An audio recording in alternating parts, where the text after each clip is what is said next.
you will do is you will click on IT in Business.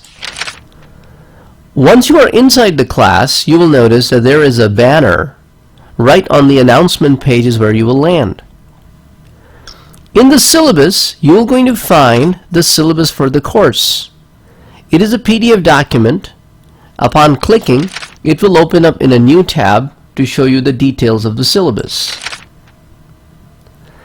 In the syllabus, you are going to find portions which include the items that will be graded, the points and the percents, along with, towards the end, you are going to find the course section calendar. The same information is available to you right on the blackboard under the syllabus link. This will tell you when what items are due.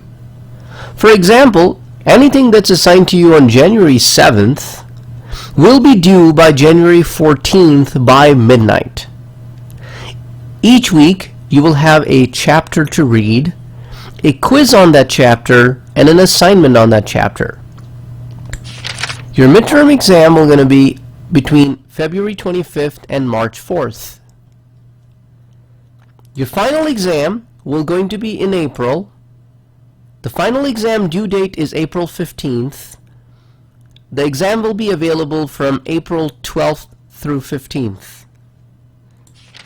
In order for you to access this class, you will notice on the left-hand side that I have divided the course into the weeks. So whichever week you are interested in, you will going to click that week. Assignments and quizzes will automatically appear and disappear.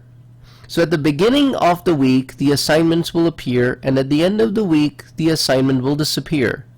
So quiz 1 and assignment 1 will be available to you from January 7th through January 14th. All other support materials will continue to stay within the course document or within the button for the week. These are the only two items that are going to come and go. When you click on any particular week, for example, the first week of class, you will notice that there will be a PowerPoint, an assignment. As you can see, it is currently hidden and will be available on January 7th. And will automatically disappear on January 14th. Similarly, there is a quiz. The quiz will be in the same fashion. In order for you to submit the assignment, you will going to complete the steps for the assignment. So this assignment requires you to type the answers. So make sure with every question, you'd write the question number followed by the answer. Upon successful completion of it, you could write it in a Word document or a Word document equivalent software. You can then submit either the Word document or the PDF format or the rich text format by simply clicking on the assignment link, then scrolling down and then clicking on Browse My Computer. After that, you look for the document that you have completed and saved on the computer, and then upon hitting Submit, the document will go through. There's a difference between save draft and submit. Save draft means you are not yet ready to submit. However, whatever you have uploaded, you want to save it on your end. And then if you do not hit the submit button, it will not going to go through. There's a great way to make sure that the assignment was submitted successfully. In Blackboard, there is a link towards the bottom called My Grades. If you click on My Grades, it will show you all the graded activities that is assigned to you. So if the assignment went through, then or the quiz went through, that particular item will have a golden circle with an exclamation mark on it, showing that it is waiting to be graded. So please make sure that you click on My Grades to make sure things went through. If you still see a hyphen, that means things did not go through.